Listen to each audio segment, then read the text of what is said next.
sa Diyos, karon ng adlaw sa pagdaig ug pagsimba, ibayaw ang atong kamo. Mulukso, musayaw, musinggit ug magugyaw, balaan ngamhanan ng Diyos. Karon ang adlaw sa Diyos, karon ang adlaw sa pagdaig ug pagsimba, ibayaw ang atong kamo. Mulukso, musayaw, musinggit ug maghugyaw, balaan dalaygon ng Diyos. Daygon ko ikaw, o Diyos nga labing gamhanan, matuboy ka sa among pagsimba. O Diyos nga way kausaban, hantod sa kahangturan, daygon ko ikaw sa way katapusan.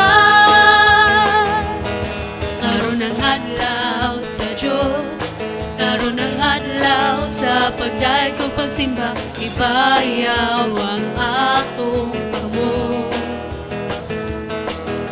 Mulukso, musayaw, musinggit ug maghugyaw, balaan gamhanan ng Diyos. Karon ang adlaw sa Diyos, karon ang adlaw sa pagdaig ug pagsimba, ibayaw ang atong kamo. Mulukso, musayaw, musinggit ug maghugyaw, balaan dalaygon ng Diyos. Daygon ko ikaw, o Diyos nga labing gamhanan, matuboy ka sa among pagsimba. O Diyos nga way kausaban, hangtod sa kahangturan, daygon ko ikaw sa way katapusan. Daygon ko ikaw, o Diyos nga labing gamhanan, matuboy ka sa among pagsimba. O Diyos nga way kausaban, hantod sa kahangturan, daygon ko ikaw sa way katapusan. Daygon ko ikaw sa way katapusan. Daygon ka, o awitan ka, o Diyos nga gamhanan. Simbahon ka, o bayawon ka, hangtod sa kahangturan. Daygon ka, o gawitan ka, o Diyos nga gamhanan. Simbahon ka, o bayawon ka, hangtod sa kahangturan. Ikaw ang angiyan nga among pagaludhan, ikaw ang Diyos hangtod sa kahangturan. Wala na'y lain pang among pasalamatan, o Diyos, ikaw ra, ikaw ra. Daygon ka, o gawitan ka, o Diyos nga gamhanan. Simbahon ka, o bayawon ka, hangtod sa kahangturan. Ikaw ang angiyan nga among pagaludhan, ikaw ang Diyos hangtod sa kahangturan. Wala na'y lain pang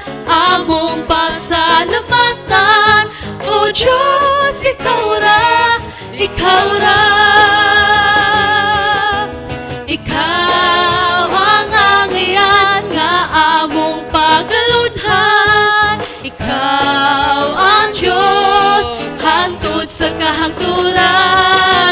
Wala na ilain pang among pasalamatan. O Diyos, Ikaw ra, Ikaw ra. O Diyos, Ikaw ra, Ikaw ra.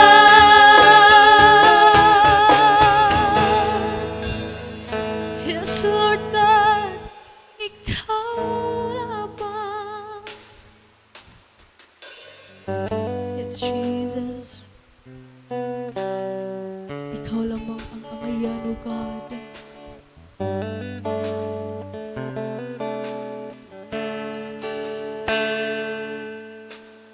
Ang iyan, Ginoo, Ikaw ra, nga modawat sa among pagsimba. Ikaw lamang, O Diyos, ang adunay kong maghingpit. Kanimo lamang kami musangpit.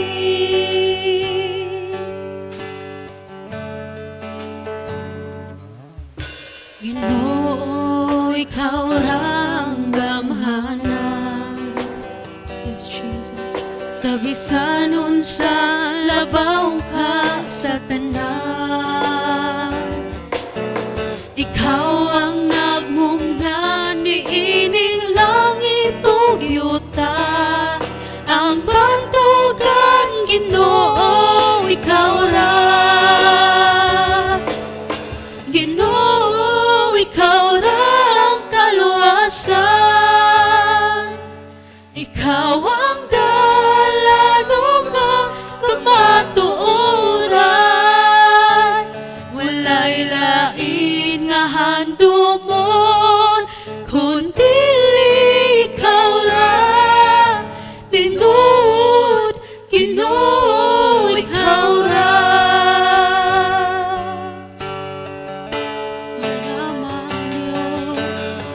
Ang iyan, Ginoo, Ikaw ra,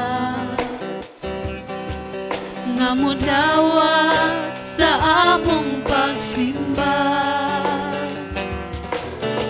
Ikaw lamang, O Diyos, ang adunay kong manghingpit. Kanimo lamang kami musangpit. Ginoo, Ikaw ra ang gamhanan. Yes, Lord. Sa bisan unsa labaw ka sa tanan. Ikaw ang nagmugna ni ining langit ug yuta. Ang bantugan, Ginoo, Ikaw ra. Ginoo, Ikaw ra ang kaluwasan. Yes, Lord. Ikaw ang dalan ug ang kamatuoran. Walay lain nga handumon kundi Ikaw ra. Tinud, Ginoo, Ikaw ra. Ginoo, Ikaw ra ang kaluwasan. Ikaw ang dalan ug ang kamatuoran. Walay lain nga handumon kundi Ikaw ra. Tinud, Ginoo, Ikaw ra. Walay lain nga handumon kundi Ikaw ra. Tinud, Ginoo, Ikaw ra. Tinud, Ginoo, Ikaw ra.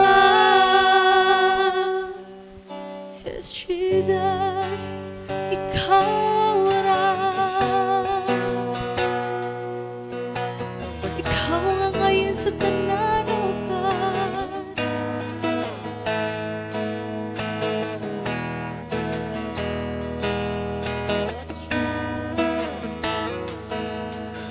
Magunsa man ang mga di gayon lang. Kung mawala ka sa akong giliran. Yes, Jesus. Magunsa man ang kaanyag ng kalibutan.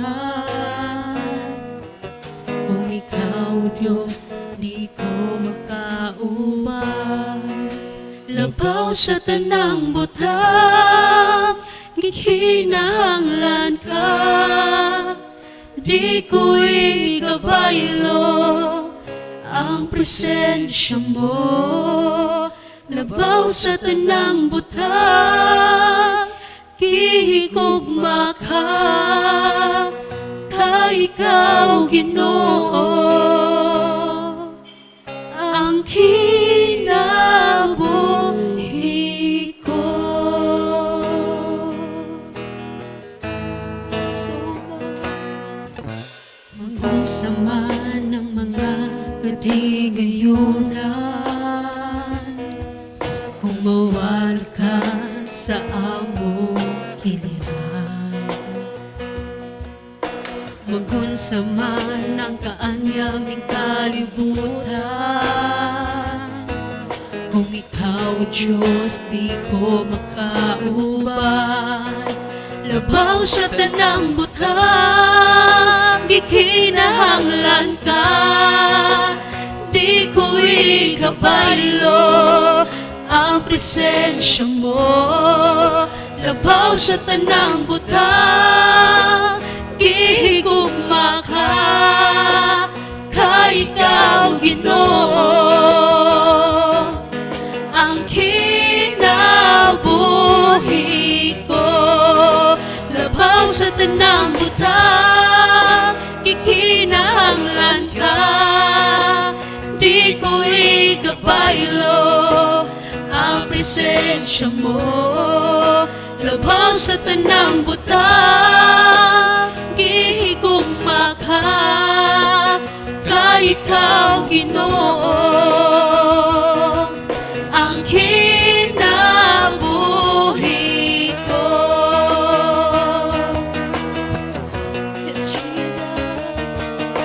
Ikaw lang ang kalipay ko, ikaw lang ang kaligon ko, oh Diyos, oh Diyos. Kalinaw ko sa kanunay, kadangpan ko sa kanunay, oh Diyos, oh Diyos.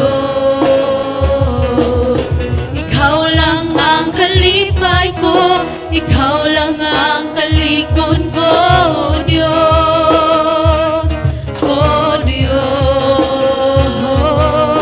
Kalinaw ko sa kanunay, kadampan ko sa kanunay, oh Diyos, oh Diyos, Diyos. Labaw sa tanang butang, gikinahanglan ka.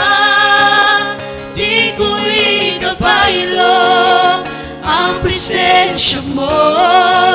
Labaw sa tanang butang, gihigugma ka.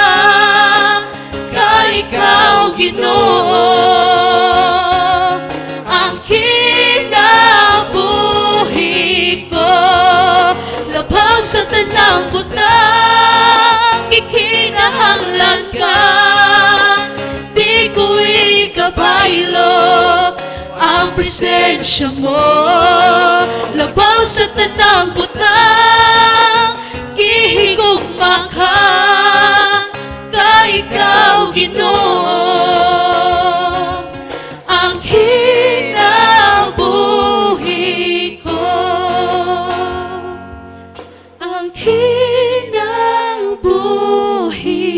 ko. Labaw ka sa tanan, Lord, ikaw lamang, ikaw lamang. There's no one like you, God. Lord, tinuod o Diyos, nga labaw ka sa tanang butang o Diyos. Tinuod, Lord, nga labaw ka ani ang magiatubang karon, Lord God. Salamat o Diyos sa imong gugma o sa imong grasya, Lord God. Nga mo'y nagbuhi na mo matag adlaw o Diyos. Yes, Lord. Sa Lord, hawata among mga pagsimba, among mga pagdaig ug pagpasalamat, Lord God. Yes, Lord. Imo akini nga mahumot nga insenso, Lord God. Lord, cover the whole nation with your glory, Lord God. Yes, Jesus. And Lord, we declare healing, Lord God, Yes, to all Lord. Yes, over God. the world, Lord God. Thank you, Kay Lord, gamhanan ka nga Dios, ug ikaw ang nagmugna ni ining langit ug yuta, Lord God. Yes, God. So ikaw lang ang angay kahadlukan, Lord God, ug dili ning among giatubang karon, Lord God. Yes, Jesus. Lord, pasalamat ug So pagpasidungog powerful. among ibalik diha kanimo, Lord God. In Jesus' name we pray. Amen. Amen.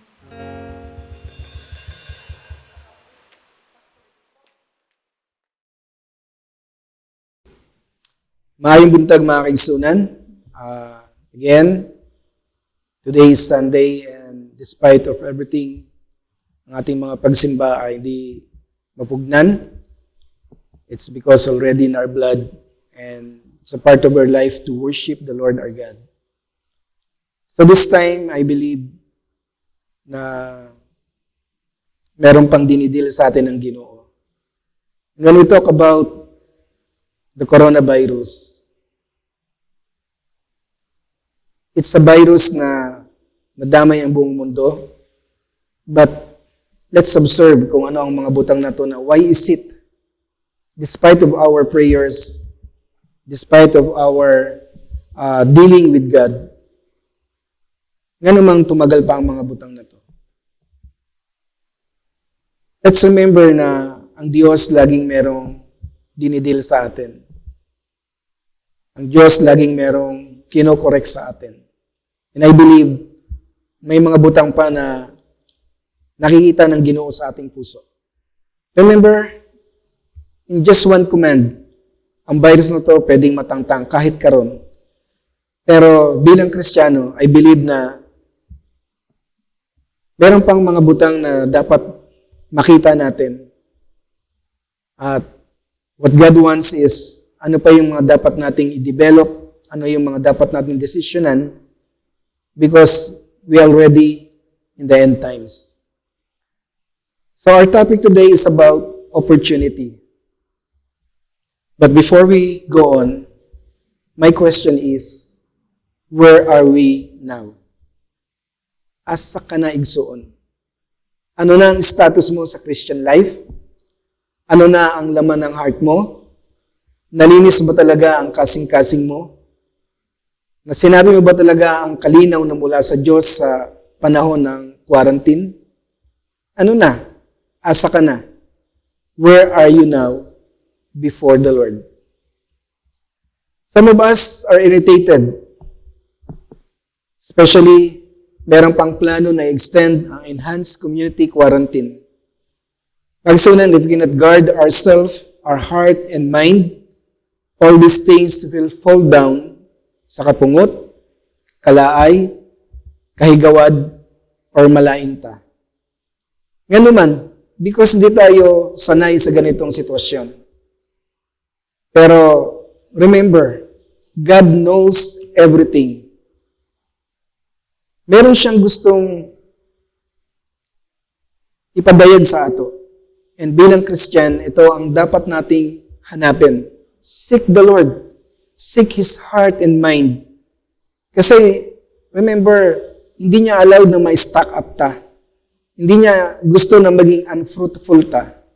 But, let's continue meditate and look on our heart.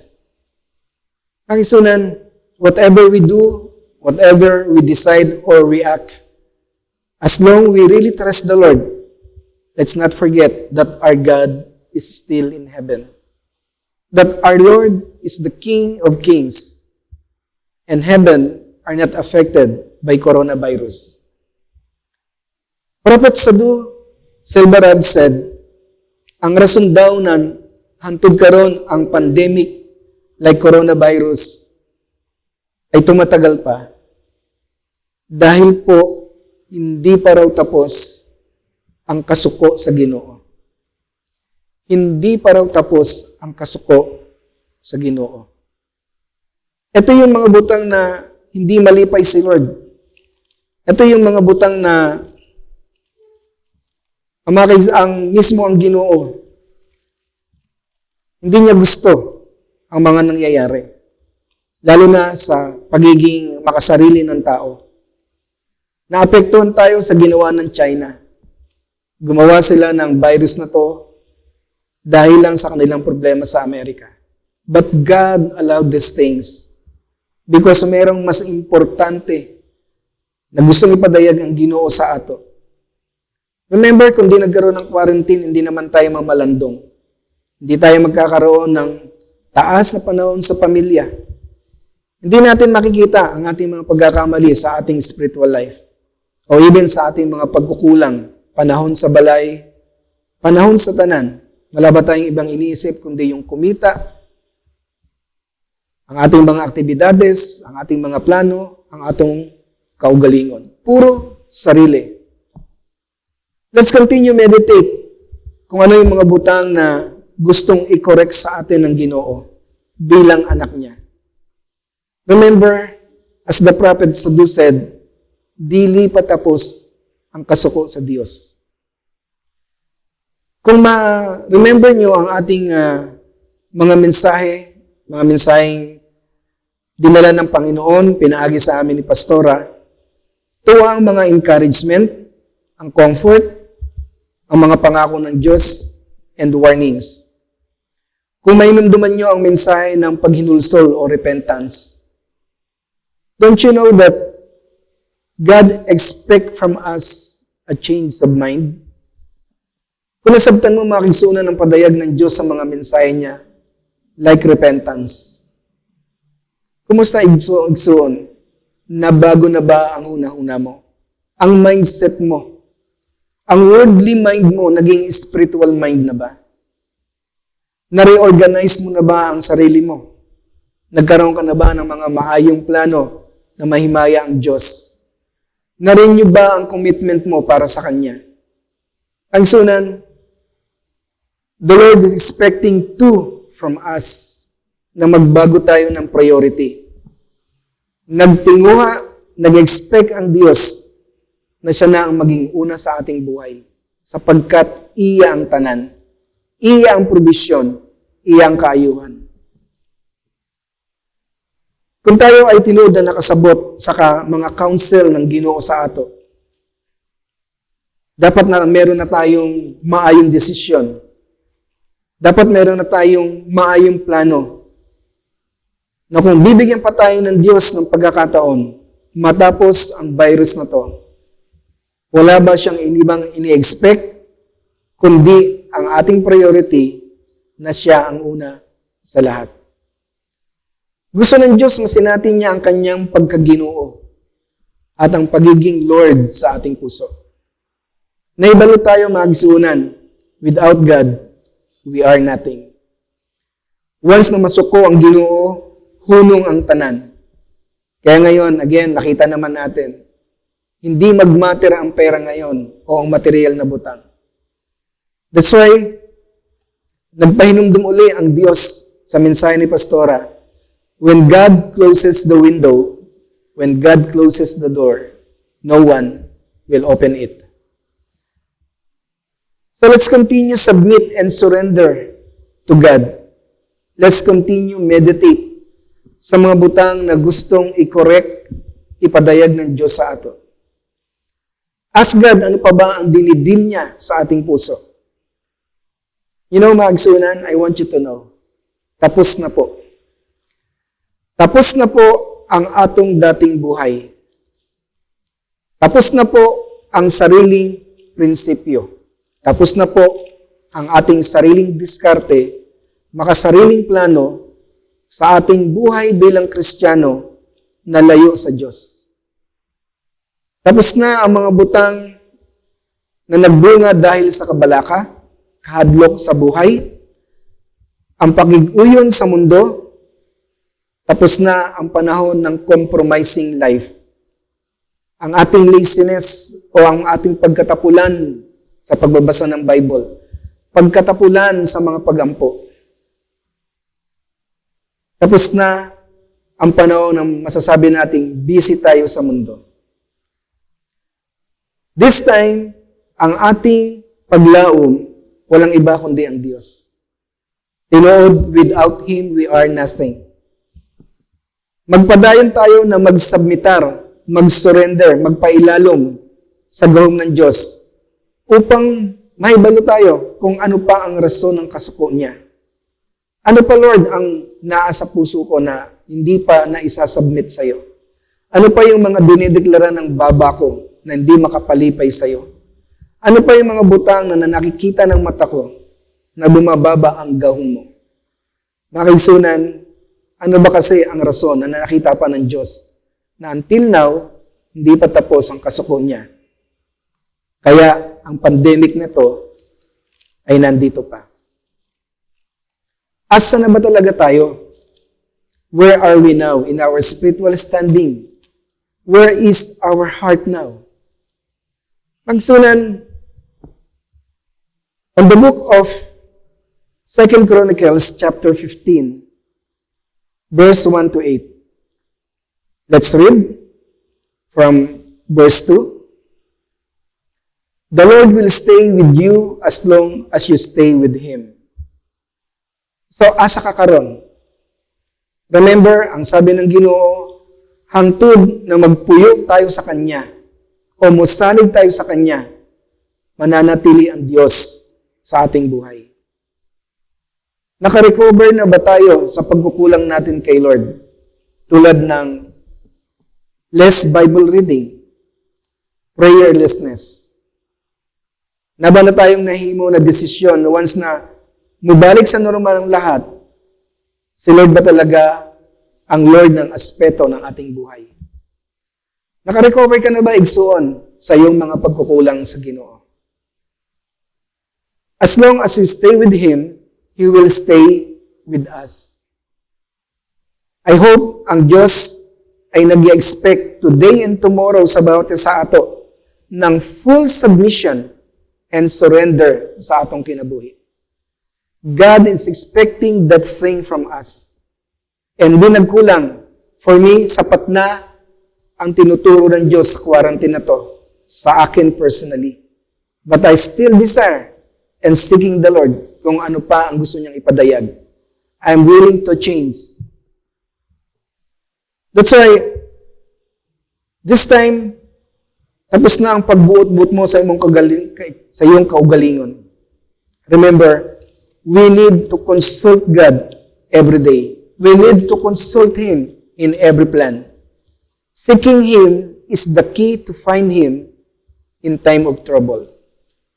Also na remember, God is a God of joy. Hinahanap ba natin siya sa panahon ng problema? Hinahanap ba natin siya sa panahon ng crisis? Whenever we are in trouble, God is always there.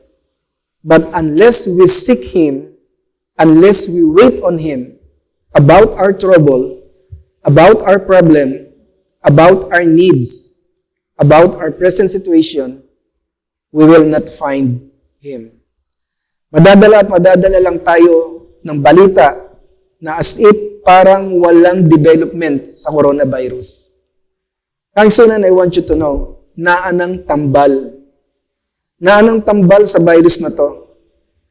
Kasi kung wala ang tambal, o wala pang natambalan, nga namang may nakarecover.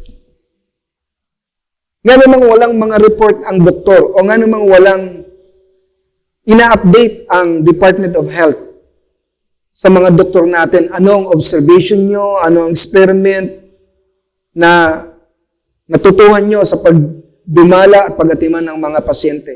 Wala. Because the truth, naanang tambal. Kaya kung walang tambal o natambalan, unsa pang ginagawa ng mga doktor sa ospital. But because the ungodly dealing sa sitwasyon ng mundo, ang virus na to ay pinatatagal nila.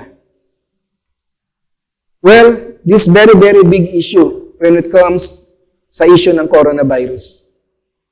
It's one plan of the one world order, the ungodly people. Pero balik tayo sa butang na dinidil sa atin ng Ginoo. Sa tunod mga kaigsunan, ang tao, once na may problema, once na nasa trouble, May problema sa buhay, may problema sa business, sa pamilya, may problema sa relationship, may problema sa uyab. Di talaga tayo naghahanap ng tubag sa Diyos. Himo tayo ng solusyon sa kaugalingon nang layo naman tayo sa prinsipyo ng Ginoo. On verse 4, on 2 Chronicles chapter 15, it says there, whenever they were in trouble, they returned to the Lord. Mga kaigsunan, ito ang ginawa nila King Asa. Every time na may problema sila, balik sila sa Ginoo. Namalandong sila, nangutana sila, Ginoo, ano ang pagkukulang ko? Ginoo, ano ang dapat gawin? Ginoo, ano mang nasuko ka pa? Ginoo, ano ang part ko rito? Ano ang maitabang ko sa sitwasyon ng coronavirus? Agsunan, our prayer is a big thing na mabago ang sitwasyon. Pero most of the time, we spend our time again for ourselves. Unless we put off the arm of flesh and leaning on Him alone, that is the only way for us to go through the fulfillment of end-time prophecy. What is happening now is the fulfillment of prophecy. Di na po bubuti ang mundo. Pero sana ang mga anak ng Diyos dapat ay pabuti ng pabuti. At samtang nasa mundo pa tayo, di tayo pababayaan ng Ginoo. Ayaw layo sa Diyos sa panahon ng problema. Vision na kung naang panahon pa at mawala ang virus, ayaw nang balik sa luma mong sistema, buhay o diskarte nang di mo kinukonsulta ang Diyos. Don't forget, di porke nagsisimba ka or belong ka sa church ministry, means nalapit ka sa Diyos. Ang laman ng puso mo, ang buong pag-surrender mo, nagmatter ang standing mo sa Panginoon. Mga kaigsunan, kung pamalandungan natin, ang lahat ng resulta na nangyayari sa mundo, ito ay dahil sa pagiging hakog ng tao o kahakog.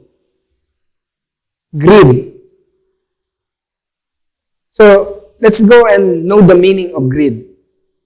Greed is mismanagement of resources for personal benefit. Again,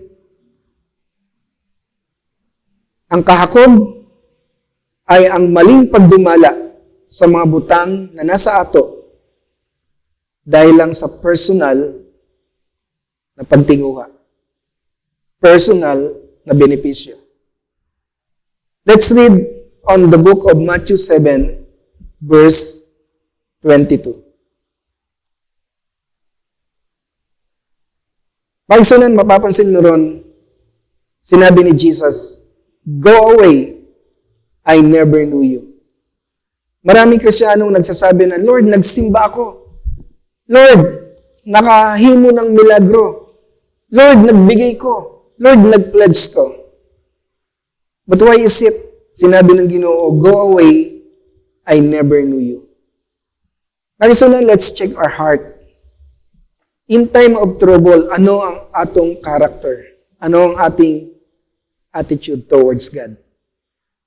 Ano ang mga butang na inobserba natin na pinag-aaralan natin na inallowed ni Lord? Remember, according to Romans 8:28, all things work together for good. Lahat ng to inallowed niya para sa kaibubuti natin. But unsa man ang naa dito? Why is it na may mga butang na hindi tayo kailan ng Diyos or ayaw ng Diyos na lumapit tayo despite na meron tayong o tulad ng mga taong sinabi sa Bible na meron daw silang ginawa para sa Diyos. Ang sunan, daghang kasing problema sa mundo dahil sa rason ng tao masyadong makasarili. Tanan na lang naman ng gihuna-huna ng tao kung paano siya makaganansya. Kahit kapwa-tao, ibaligya. Kahit kadugo, ipagkanulo. Tulad mismo ng ginawa ni Judas sa Ginoong Hesus. Idininay niya si Lord sa halagang 30 pieces of silver. Pagsunan dito lang sa pulong na to, is there still denial in your heart about who God is? Do you really submit to God? Tinuod bang maramdaman ng Ginoo ang kanyang pagiging Lord sa buhay natin? Ano ang pinaplano mo? Ano ang nasa puso mo pa hanggang ngayon na gustong i-correct ni Lord? Well, I'm not judging you, but I believe, hindi lahat, pero meron pa sa ato na para bagang pag natapos ng lahat ng ito, meron na naman tayong bagong diskarte. Well, that's good, but kung di man lang din si Lord ang malipay sa panibagong pagkakataon na binibigay niya sa iyo at ibibigay niya sa ato, magsunan, we will fail again. The world receive a lot of trouble because of man's selfishness na puro kaugalingon ang iniisip. Kumusta ang ating spiritual life? Unless we stayed on the flesh, the worries of life, the doubts, unfaithfulness, disobedient, mga butang na hindi natin tininguhan na malipay talaga si Lord, mga butang na hindi natin ginusto na mahimaya ang Diyos, isa tayo sa mamarkahan na klase ng Kristiyano na na-mismanage natin ang resources na mula sa Ginoo. Na na-mismanage natin ang ating maayong buhay, ang mga pangako ng Diyos, ang kaalam na mula sa Diyos. Na-mismanage natin ang ating ability, ang ating gasa, ang ating mga talent, even ang ating mind na get-transform na ni Lord. Lot of things na na-mismanage natin. Nga naman, because we still stay on the flesh. Agsunan, bakit sala ang kabalaka? Asa ka makakita na si Lord nasabi, kabalaka, sala. Walang maitabang sa iyo ang kabalaka. Pero ang kinabalakhan mo, ang Diyos nagbigay sa iyo ng buhay. Nabalaka ka sa buhay mo, anong mangyayari ugma? Agsunan, may virus o wala. Kung kuhain ka na ng Ginoo, kuhain ka niya. But the very thing, na-insulto ang Diyos kung nabalaka tayo tungkol sa ating buhay. Second, ano pa yung mga butang na hindi siya malipay? Yung ating pagduwa-duwa. Alam mo ba kung saan ka nagduwa-duwa? Sa pangako ng Diyos. Sa Diyos na matinod-anong nangako para sa maayos mong buhay. These things are very serious in the heart of God. That's why di tayo nagtinguha. Or most of us, wala tayong full desire na sa ating buhay ay malipay ang Diyos. Napang mga unsettled issues sa ating hunahuna, sa ating mind. Kumusta po ang bawat isa? Meron pa balang unforgiveness sa heart mo? Have you forgive anyone or everyone? Mamalandong ka, baka may mga tao pang hindi mo napasaylo. May mga tao pang once na maalala mo, nagagalit ka pa or nagre-react ka pa. Pagsunan, let's meditate. Pamalandungan natin, what are the things na nakahadlang sa kaayuhan na gustong dalhin ng Diyos?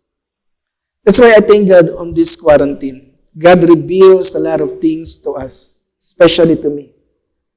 And I really thank God that He allowed these things because I learned a lot of things. Most of the time sa ating pagiging Christian, we just live on earth thinking always para sa atong kaayuhan. Masyadong selfish ang tao. Nakakalungkot. Remember na apektuhan ang buong mundo dahil sa pagiging kahakog ng tao.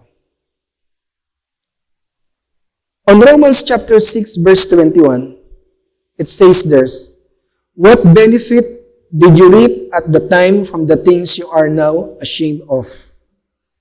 sa Cebuano, ug unsa may kaayuhan nga naani ninyo sa inyong pagbuhat sa mga butang nga karon gikaulaw na ninyo. Kamatayon ra gayod ang sangputanan.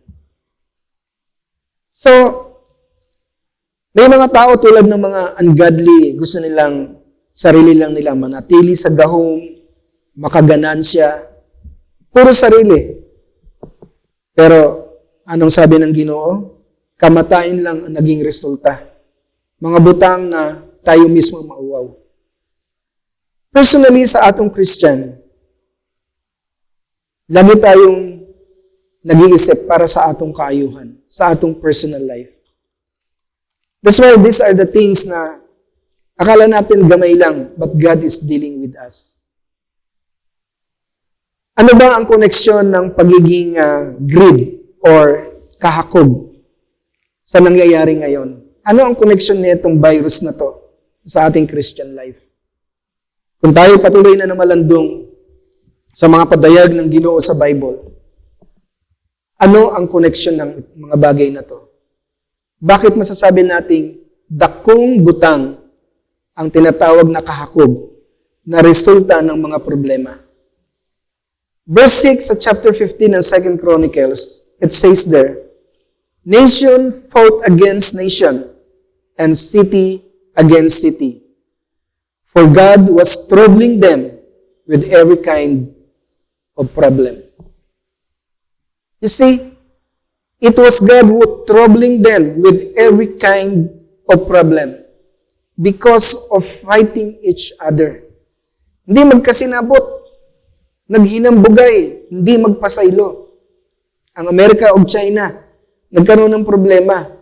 Mga leader na ayaw bumaba sa posisyon, mga leader na iniisip lang yung sariling bansa nila, mga leader na gusto laging makaganansya, mga leader ng nasod na walang kahadlok sa Diyos. Pero sa ating mga Christian life, asa na ta?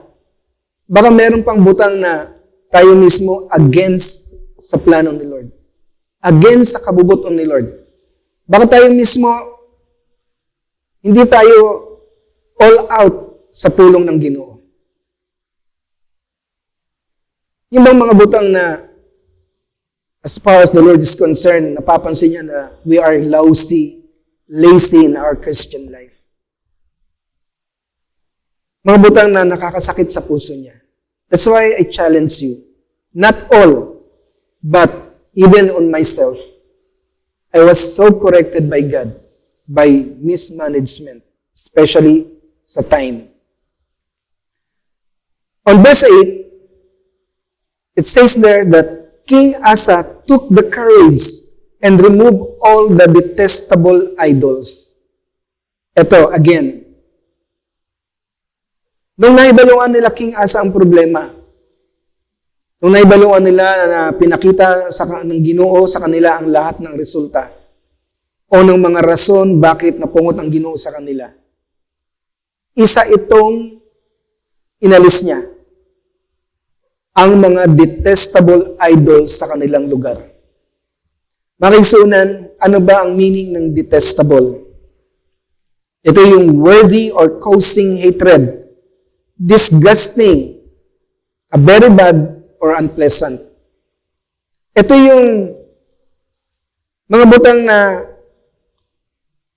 nagbubunga ng kapungot, nagbubunga ng butang na hindi maayos sa harap ng Diyos. Especially, ito yung ating character. Ito yung ating attitude toward this crisis.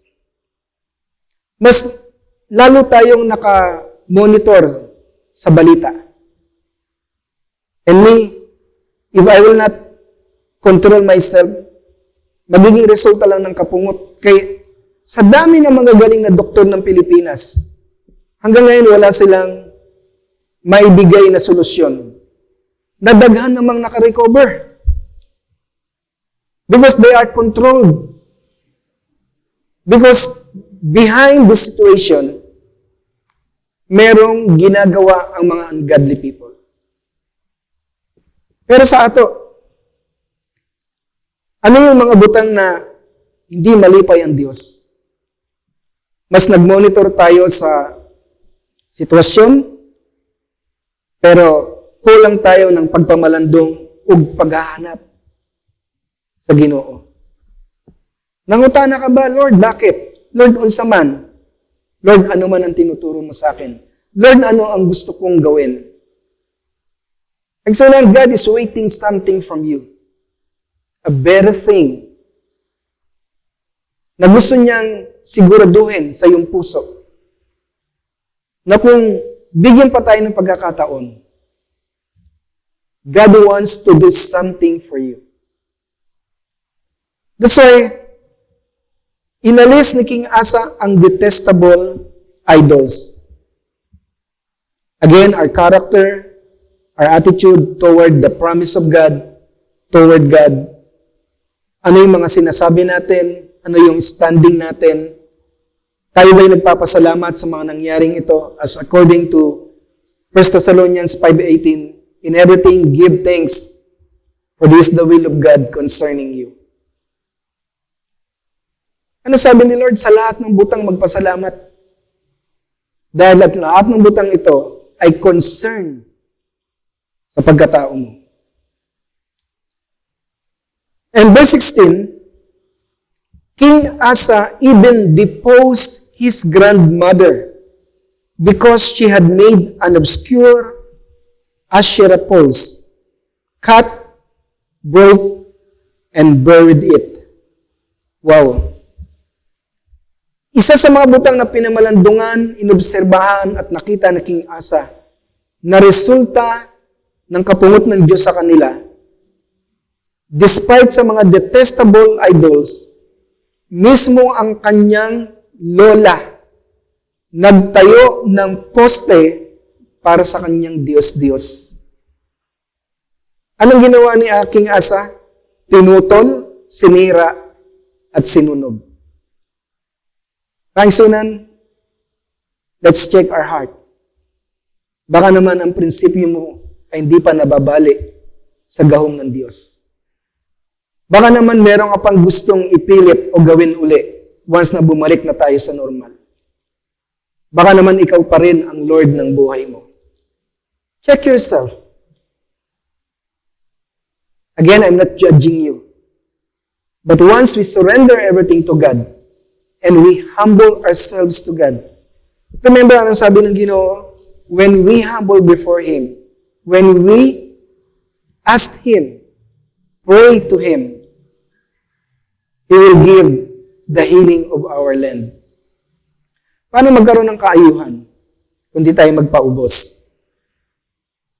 Paano magkakaroon ng solusyon na meron ng sagot ang Ginoo?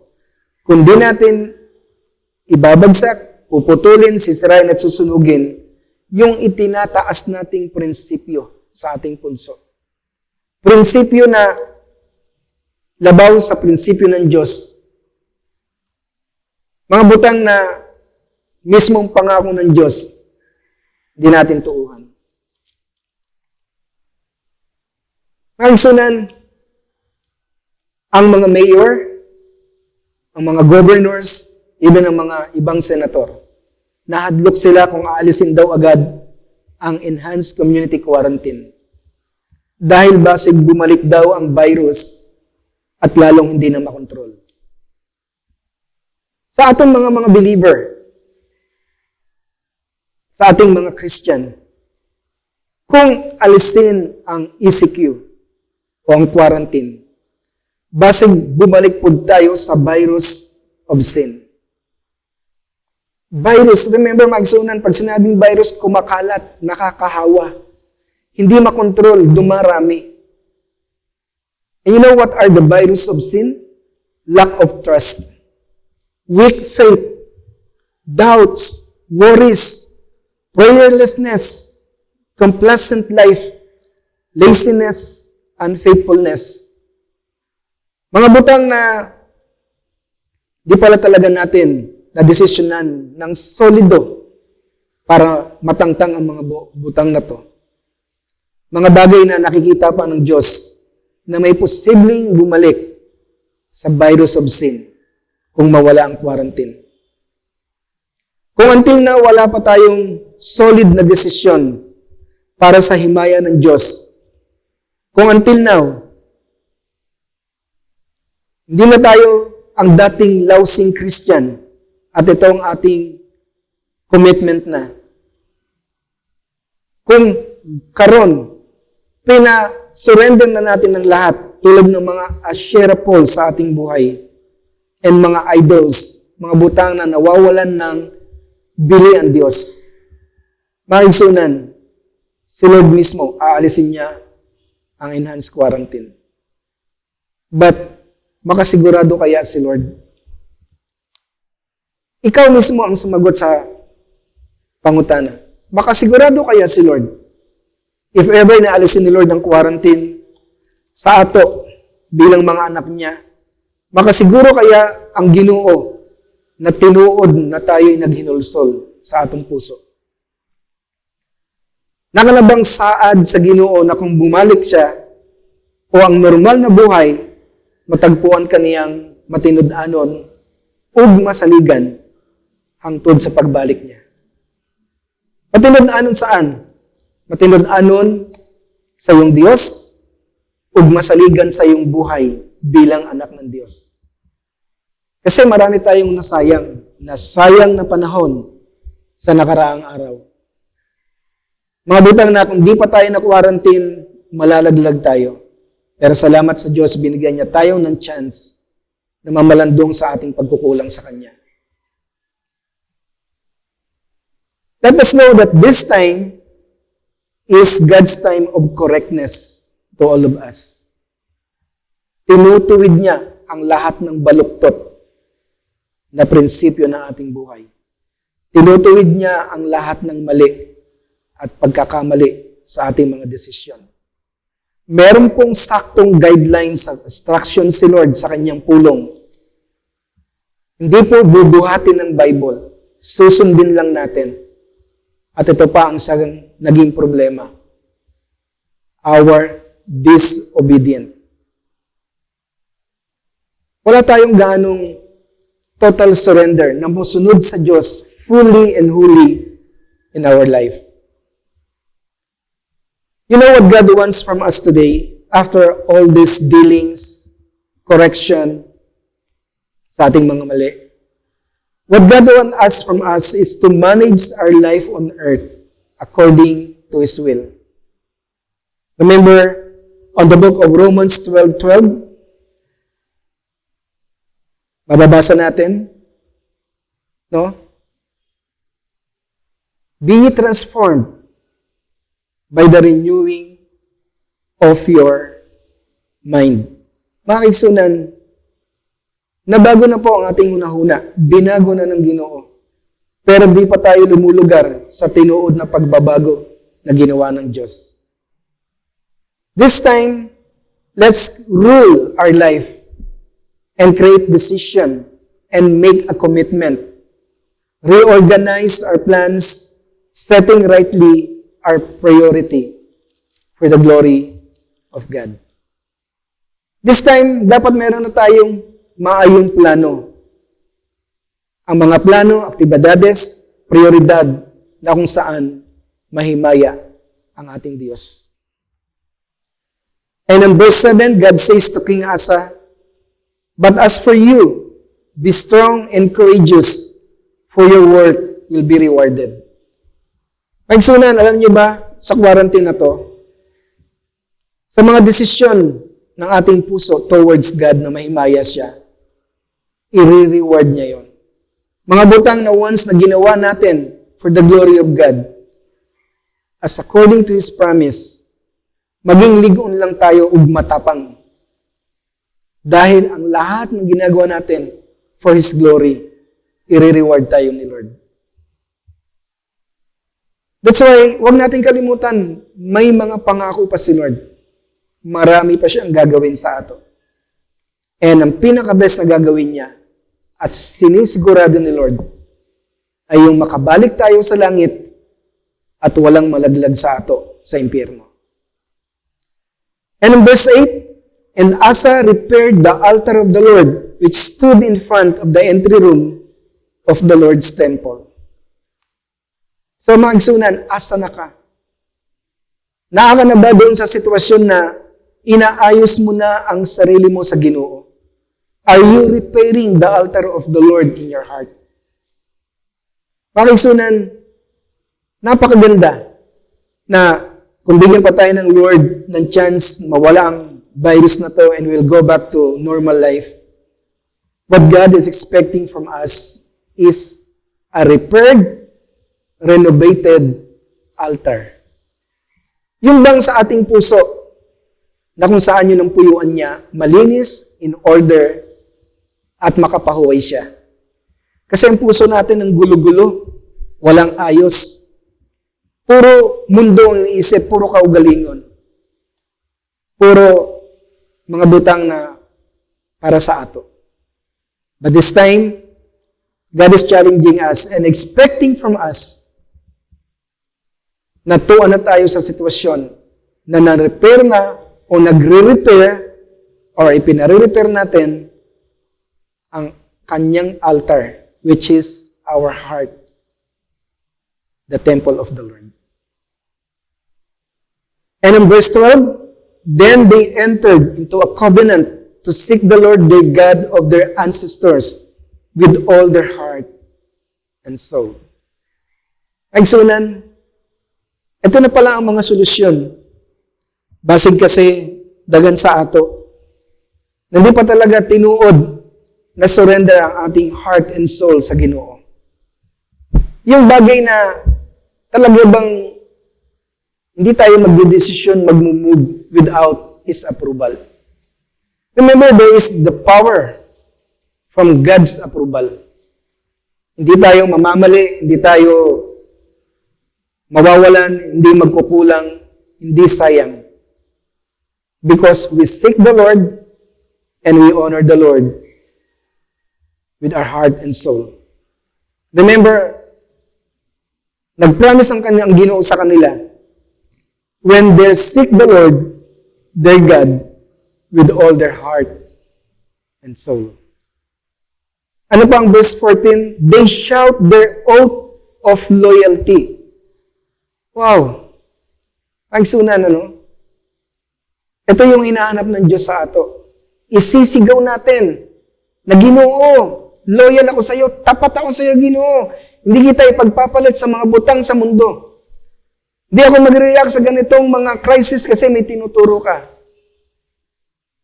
They speak and shout their oath of loyalty.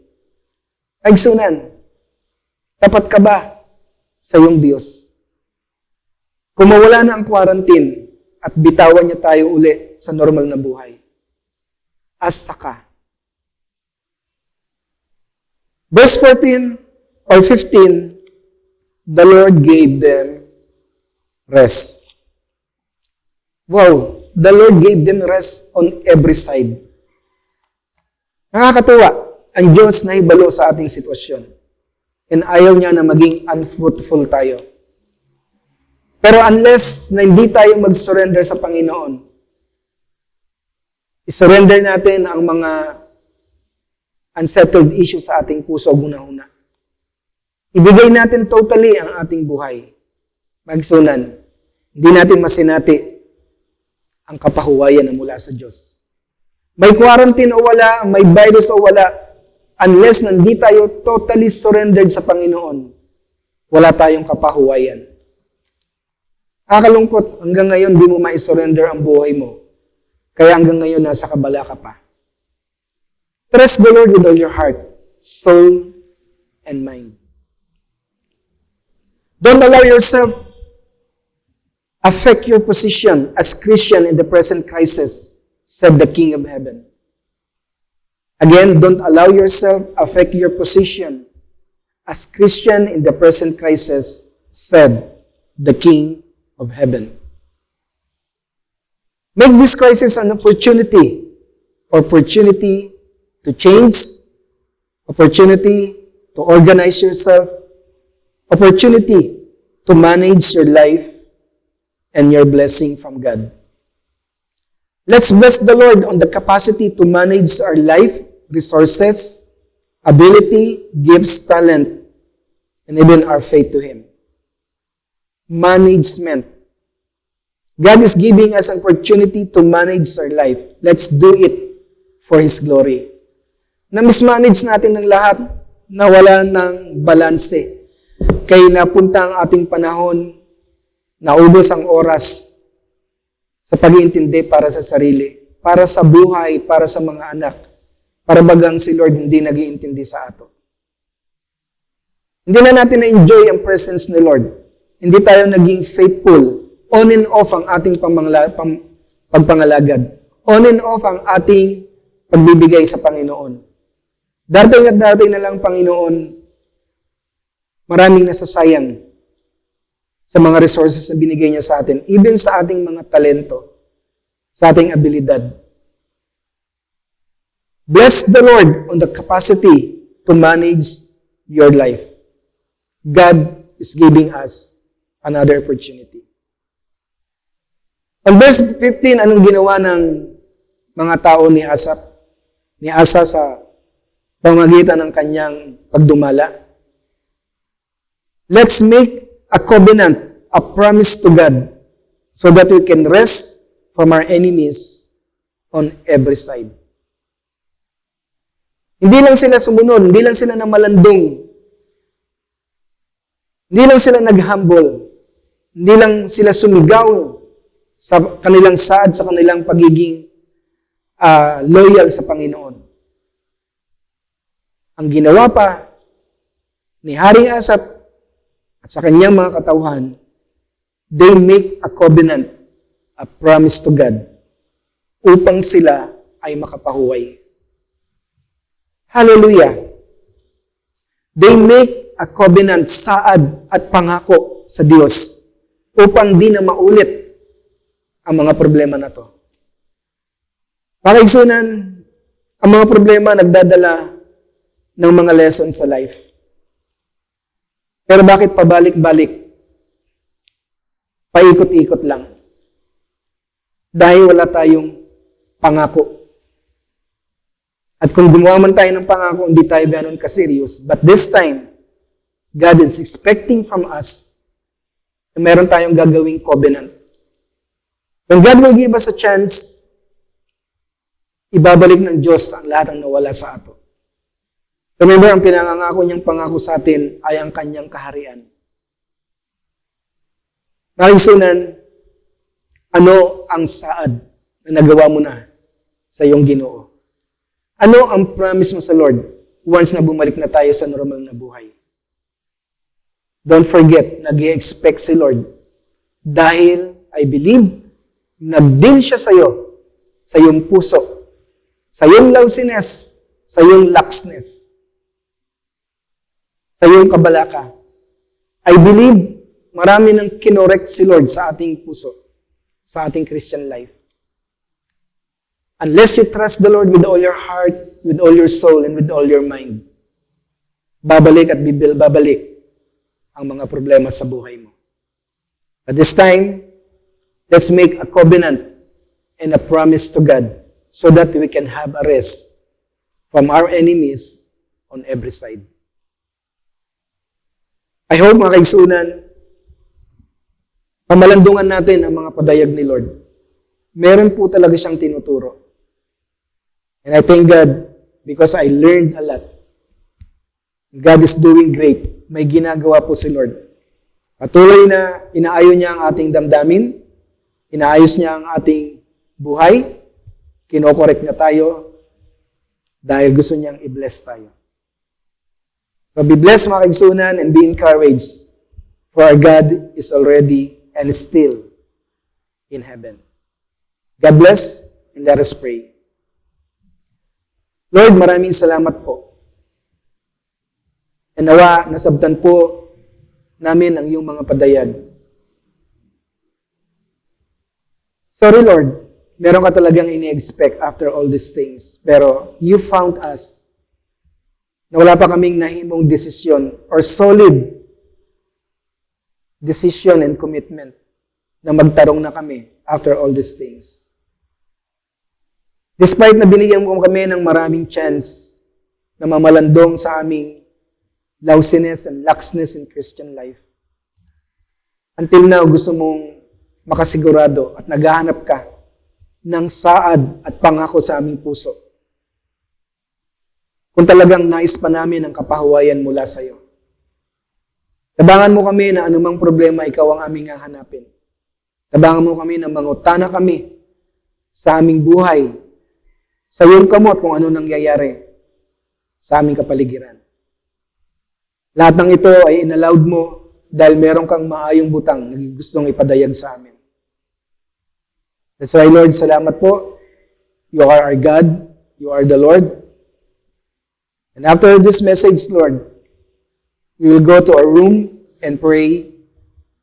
Mamalandong kami and we'll make a covenant and promise to you. Na once na bumalik na sa normal ang lahat, maasahan mo, Diyos, na magtarong na kami sa aming Christian life. Maasahan mo, nandun na namin ni-entertain ang spirito ng kabalaka pagduwa-duha. Maasahan mo na ang pulong mo ang aming tatayuan sa lahat ng problema. Ikaw ang aming Diyos, ikaw ang lahat sa amin. Salamat po sa iyong mga pulong. God bless everyone. Blessed Sunday. Amen.